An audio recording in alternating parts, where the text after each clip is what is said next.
بسم اللہ الرحمن الرحیم۔ السلام علیکم ناظرین، پولیٹیکل سائنس کے ساتھ میں ہوں خضر بھٹا۔ ناظرین، ایز یوزول جس طرح سے آپ دیکھ رہے ہیں کہ ایران کے اندر ایران کی جو صورتحال ہے جس میں ایران نے حملہ کیا ہے اسرائیل کے اوپر، رات سے یہ خبریں گردش کر رہی ہیں جس میں یہ کشیدگی جو اسرائیل کو ایران کی ہے وہ زیادہ طول پکڑتی ہوئی نظر آ رہی ہے، جس میں دیکھا جا سکتا ہے کہ کل سے جو ڈرونز حملے کیے گئے ایران کی طرف سے اسرائیل کی طرف، جس سے 300 سے زیادہ ڈرونز اور میزائلز بھیجے گئے تھے، جس میں رات کی یہ خبریں سامنے آ رہی تھی کہ وہاں پہ جو شہر تھے ان کو نشانہ بنایا گیا اور جس میں متعدد لوگوں کے زخمی ہونے کی اطلاعات موصول ہوئیں۔ اب یہ کشیدگی کس حد تک جاتی نظر آ رہی ہے، اس میں امریکہ کیا رول اپنا ادا کرے گا اور اس میں پاکستان کے اوپر کیا اثرات مرتب ہو سکتے ہیں، اور ان اثرات کے بعد جو پوری دنیا ہے جس کا اپنا ایک ظاہر ہے کہ جس طرح سے خطے میں اپنی آمد و رفت ہوتی ہے، اور دوسرا جو فضائی جو ایک حصہ ہے، فضائی جو ایک ان کے آمد و رفت، اس میں کتنا متاثر کن ہو سکتی ہیں وہ چیزیں، اور دوسرا پاکستان کا کیا رول ہونا چاہیے تھا اور پاکستان کا آگے کیا رول ہو سکتا ہے، اور دوسری جو اسرائیل کی کشیدگی ہے اس میں امریکہ کہاں پہ سٹینڈ کرے گا اور کس طرح سے اب یہ معاملہ آگے لے کر چلا جائے گا، اور اس میں فرسٹ رد عمل کیا ہونا چاہیے تھا، جس میں پاکستان کا ظاہر ہے اس میں ذکر کیا جا رہا تھا کہ پاکستان کا اس میں رد عمل سامنے آنا چاہیے تھا۔ اس کے اوپر بات کریں، ایز یوزل ہمارے ساتھ موجود ہیں سینئر اینالسٹ اعظم چودھری صاحب، محمد نوشاد علی صاحب، ان سے گفتگو کریں گے۔ اعظم صاحب، سب سے پہلے بتائیے گا کہ ایران اور جو اسرائیل کی کشیدگی ہے اس کو سب سے پہلے کیا آپ دیکھتے ہیں کہ یہ ایران کا حملہ صحیح تھا یا صحیح ٹائم پہ کیا گیا، کیا آپ اس کے اوپر کہنا چاہیں گے؟ بسم اللہ الرحمن الرحیم۔ شکریہ خضر۔ دیکھیں، یہ اس حملے کی بنیاد ہمیں سب سے پہلے دیکھنی پڑے گی کہ اس جنگ کی بنیاد وہ تھی اسرائیل کی بربریت اور غزہ کے جو مسلمان ہیں ان کے اوپر کیا گیا ظلم و ستم اور بربریت۔ اب اس حملے کے مقاصد کیا ہے؟ آپ نے دیکھا چند دن پہلے 1 اپریل کو اسرائیل کی جانب سے اردن میں شام میں دمشق کے اندر جو ایران کا سفارت خانہ تھا اس پہ بموں سے حملہ کیا جاتا ہے، اور اس کے رد عمل کے طور پر اب ایران نے 300 کے قریب جو میزائل ہیں وہ داغے ہیں، لیکن وہ ان میزائل کا وہاں پہ کوئی ہمیں ابھی تک کوئی نقصان ایسا نظر نہیں آیا کہ جس کے اندر کوئی جانی نقصان سامنے، ایک بچی کے زخمی ہونے کی اطلاعات آئی ہیں۔ اصل میں ہمیں اس کے مقاصد سمجھنے کی ضرورت ہے کہ ان کے ساتھ کیا جو بنیاد ہے، جو اصل مسئلہ ہے غزہ کے لوگ ہیں، کیا ان کو کوئی فائدہ پہنچے گا یا وہ ان کو مزید نقصان اٹھانا پڑے گا۔ اگر ہم تھوڑا پیچھے جاتے ہیں، حماس نے جب اٹیک کیا تھا اسرائیل کے اوپر، اس کے جواب میں ہمارے اب تک کچھ 36,000 کے قریب بہن بھائی جو فلسطینی ہیں وہ شہید ہو چکے ہیں۔ صحیح۔ اور اس سے مسلمانوں کو یا فلسطین کو کیا فائدہ حاصل ہوا؟ ہاں، دوسری جانب اسرائیل کا بھی نقصان بہت ہوا ہے۔ اسرائیل کے وہاں پہ عام شہری اگر شہید ہوئے تھے، اسرائیل کے سیکیورٹی فورسز کے لوگ 10,000 کے قریب وہ اس میں ہلاک ہو چکے ہیں، اور مالی طور پر بھی اس کو نقصان اٹھانا پڑا ہے۔ لیکن اب یہ جو ایک نیا محاذ کھولا گیا ہے، اس کے آگے ان لوگوں کو کیا فائدہ پہنچے گا؟ کیا دنیا کے اندر ایک نیا لڑائی کا ایک محاذ کھل جائے گا، یا ان لوگوں کی جو لڑائی ہے اس کی بندش کی طرف بھی باقی دنیا توجہ دے گی؟ آپ دیکھیں نا کہ جو ترقی یافتہ ممالک ہے یا جو طاقتور ممالک ہے وہ تو اسرائیل کے ساتھ کھڑے ہیں، جس میں امریکہ ہے، برطانیہ ہے، اور بہت سارے ممالک ہیں، یورپ کے بہت سارے ممالک ہیں، لیکن جو اقوام عالم ہے وہ آپ کو مظلوم فلسطینیوں کی سپورٹ کرتی ہوئی نظر آتی ہیں۔ اور اس وقت اسرائیل کے اندر بھی انتخابات ہونے جا رہے ہیں اور امریکہ کے اندر بھی انتخابات ہونے جا رہے ہیں۔ دونوں اس وقت صدارتی امیدوار جو ہیں، اسرائیل کے وزیر اعظم اور امریکہ کے صدارتی امیدوار جو بائیڈن، دونوں ہاٹ واٹر میں بھی ہیں۔ صحیح۔ ان کو اس وقت عوامی سپورٹ کی ضرورت ہے، لیکن جو لڑائی اب تک لڑ چکے ہیں اس میں عوامی سپورٹ وہ کھو چکے ہیں۔ اب ایسی لڑائیوں سے میں سمجھتا ہوں یہ ایک پراکسی وار تھی، یہ جو ابھی حملے کیے گئے ہیں، کیونکہ اس سے کسی کو کوئی فائدہ اور نقصان ہوتا ہوا نظر نہیں آ رہا۔ اور اگر ہم ان کے اعلانات دیکھتے ہیں تو وہ یہی کہا جا رہا ہے، ایران کی طرف سے کہا جا رہا ہے کہ بس یہی حملہ ہم نے کرنا تھا، اگر آئندہ اسرائیل نے کچھ کیا تو اس کے نتائج اچھے نہیں ہوں گے۔ یہ ایران کا اپنا حملہ ہو سکتا، جوابی کارروائی جو ان کے اوپر حملہ اس کی جوابی کارروائی ہو سکتی ہے، جوابی کارروائی ہے۔ لیکن اس سے اصل جو لوگ ہیں، جو متاثرین ہیں، جو فلسطین کے غزہ کے لوگ ہیں، ان کو کیا فائدہ اس سے پہنچے گا اس حملے سے؟ ہاں، اس سے باقی دنیا ضرور متاثر ہوگی۔ آپ دنیا کی تجارت جو ہے اس کے اوپر اثرات مرتب ہونا شروع ہو چکے ہیں۔ آپ کے جو بحری راستے ہیں وہاں پہ آپ اس وقت دیکھیں تجارت آلموسٹ جو ہے نا وہ رکی ہوئی ہے اس خطے کے اندر، مڈل ایسٹ کے اندر۔ صحیح۔ آپ کی دنیا پہ معاشی اثرات مرتب اس لیے ہو سکتے ہیں کہ ایران ایک ایسا ملک ہے جو سب سے سستے گیس اور پیٹرولیم مصنوعات تیار کرتا ہے اور پروڈیوس کرتا ہے۔ اور بہت سارے ممالک ہیں جو سینکشنز کے باوجود ایران کے خریدار ہیں. ظاہر ہے وہ خریداری رکے گی، اس کے بھی اثرات آئیں گے.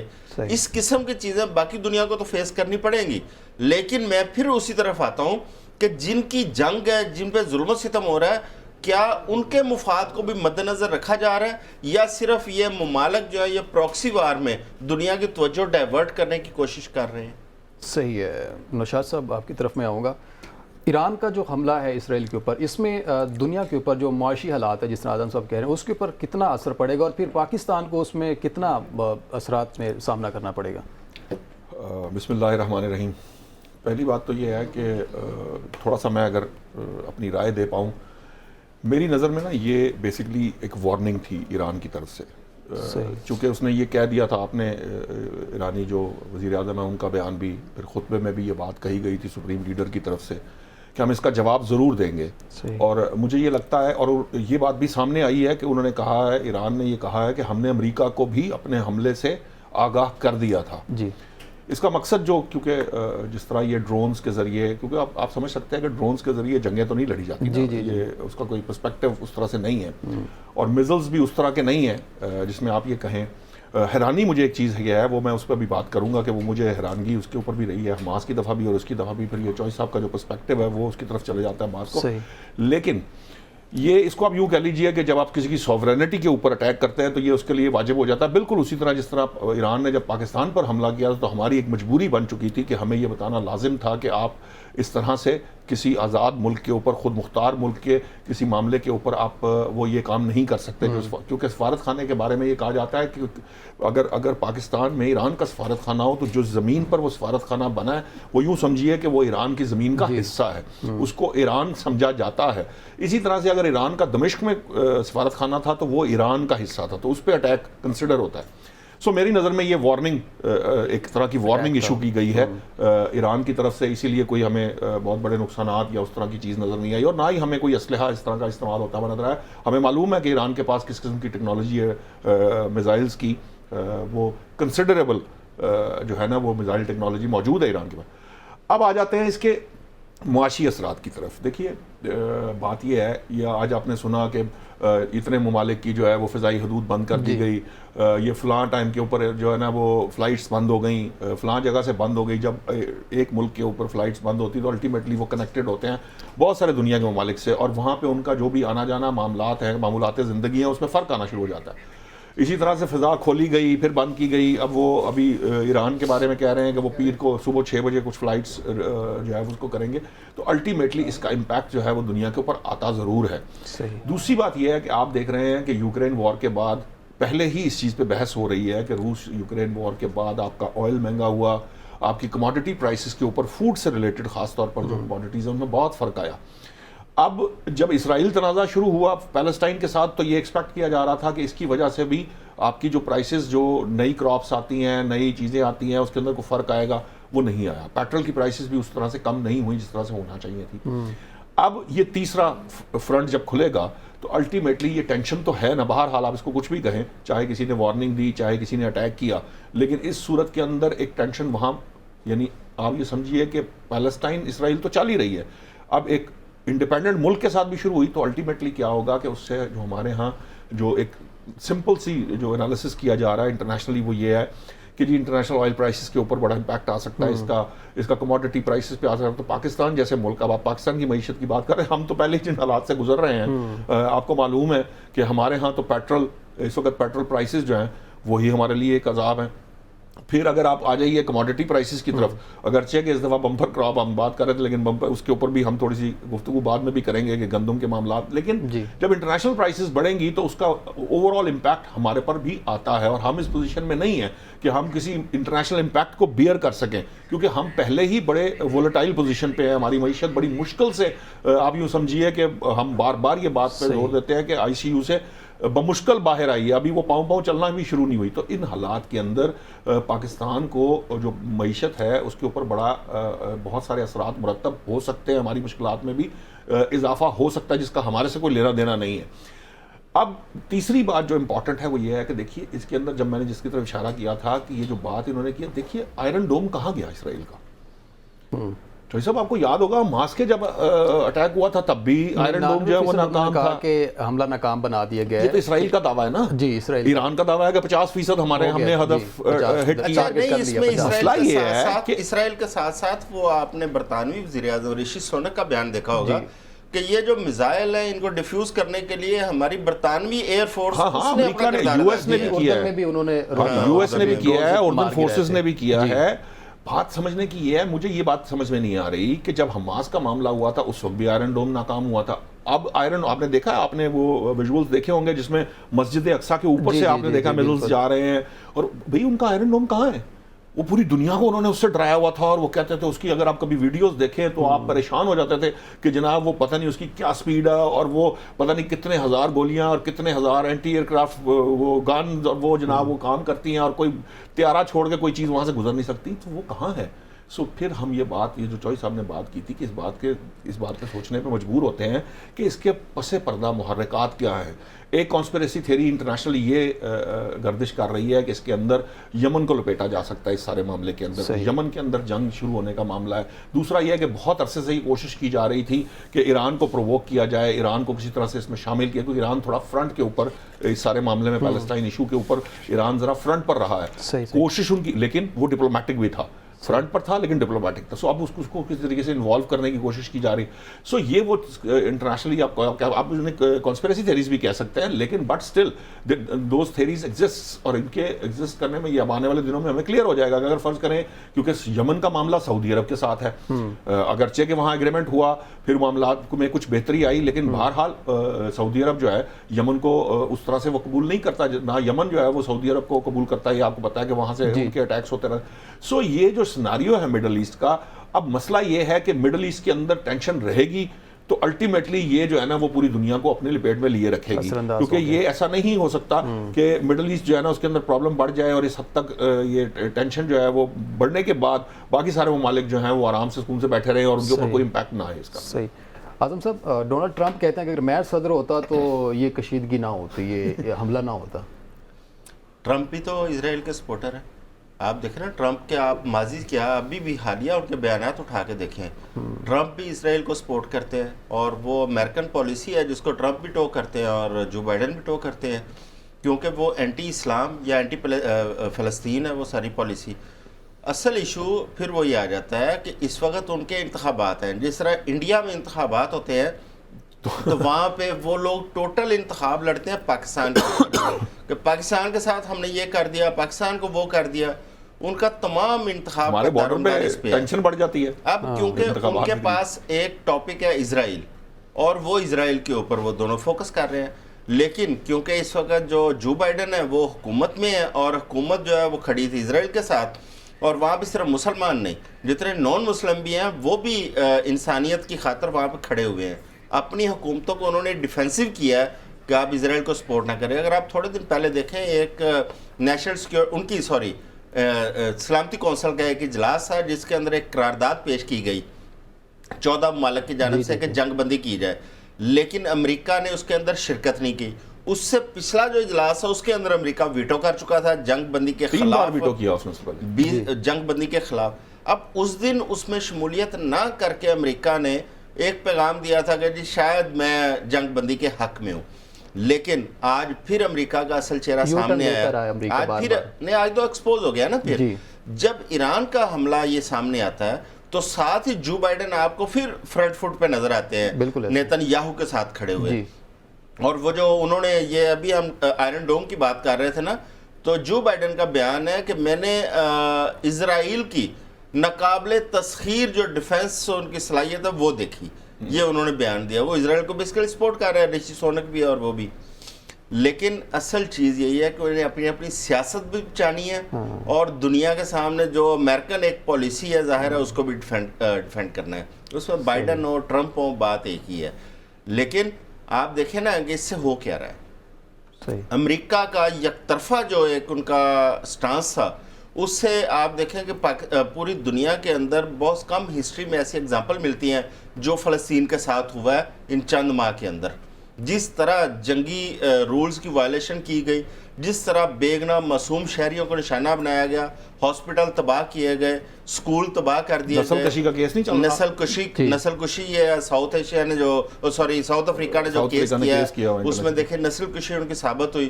اور یہاں تک کہ سو جو امدادی کیمپ تھے وہاں پہ جن بچوں عورتوں نے پناہ لی تھی ان کو اسرائیل کی جانب سے نشانہ بنایا گیا، اور وہاں پہ امریکہ بالکل سویا ہوا تھا. حتیٰ کہ جب یہ دمشق کے اندر ایران کی ایمبیسی کے اوپر اسرائیل نے اٹیک کیا ہے، اس دن تو امریکہ کا کوئی ایسا بیان نہیں آیا کہ اس نے جنگی رول کی خلاف ورزی کی ہے، نہ برطانیہ کا کوئی اس میں رول نظر آیا، اور وہ دونوں خاموش نظر آئے. جب ایران نے ریٹیلیٹ کیا ہے تو اس کے بعد دونوں جاگ پڑے ہیں اور دونوں کہہ رہے ہیں کہ یہ غلط ہو رہا ہے. یہ بات نا نشاط صاحب کی ٹھیک ہے، جو ایران نے ایک میسج کے طور پر یہ میزائل استعمال کیے ہیں، یہ اس کو ہم اس طرح کا کوئی اٹیک کہہ نہیں سکتے.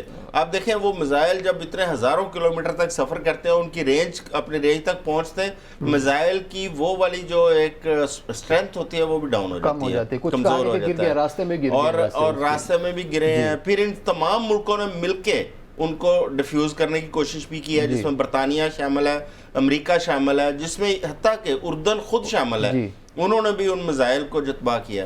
لیکن اسرائیل ایک میزائل کا پہنچ جانا بھی یہ بڑی وہ ہے، دیکھیے یہ بڑی سگنیفیکنس ہے. حماس نے ایک بات کہی تھی کہ حماس نے جو اسرائیل کا جو ایک ہما بنایا ہوا تھا نا، ایک ہوا بنایا ہوا تھا دنیا کے سامنے کہ ہم سیکیورٹی میں یہ ہیں، ہمارا پیگاسس سافٹ ویئر اور یہ آئرن ڈوم یہ وہ سب تباہ کر دیا تھا. سو آج اگر ایران کے میزلز جو ہیں وہ اسرائیلی سرزمین پر گر گئے ہیں اور ڈرونز وہاں تک پہنچ گئے ہیں، تو اس کا مطلب یہ ہے کہ ڈیفنس جو ہے ان کا اس طرح کا نہیں ہے جس طرح کا دنیا کے سامنے انہوں نے پیش کیا گیا، یا جو بائیڈن صاحب کو جس طرح سے امپریس کیا ہوا انہوں نے. ویسے تو اس کا بغل بچہ ہی ہے وہ اسرائیل، بیسکلی امریکہ کا بغل بچہ ہی ہے، برطانیہ بنانے والوں میں سے ہے، کیونکہ یہ انہوں نے ایک ایسی طاقت کھڑی کرنی تھی صہیونیت کے اس کے پرچم تلے، جو بیسکلی جو اینٹی مسلم جو موومنٹس ہیں یا اینٹی کرسچن موومنٹس ہیں یا کوئی اور ریلیجن ہو جس کے اگینسٹ، کیونکہ جو صہیونیت ہے اس کا یہ نارملی ہم یہ بات کرتے ہیں گاڈ بلیورز اور نان گاڈ بلیورز. تو نان گاڈ بلیورز جو ہیں وہ کسی بھی گاڈ بلیور کے اگینسٹ کسی وقت بھی کھڑا ہو سکتا ہے. اور جب آپ نے اس طرح کی پراکسیز لڑنی ہے تو آپ نے ایک ایسا اسرائیل کی صورت میں ایک ایسا ملک تیار کیا ہے جو کسی بھی وقت کسی کے بھی گلے میں آپ اس کے حملہ کروا سکتے ہیں، اس کو لڑوا سکتے ہیں. موساد دیکھیں نا کس طرح سے کام کرتی ہے دنیا بھر کے اندر. کبھی آپ کو بھارت کے لوگ جو ہے موساد کے لیے انٹیلیجنس کرتے ہوئے نظر آتے ہیں. یہ سارے جو ہیں یہ پوری کی پوری لابی جو ہے یہ اسی طرح سے کام کر رہی ہے. تو اس ساری اسرائیل کے پیچھے امریکی مدد شامل ہے. امریکہ کا میں تو اسٹریٹ اوے آپ کو کہہ رہا ہوں کہ اسرائیل جو ہے وہ امریکہ کا بغل بچہ ہے.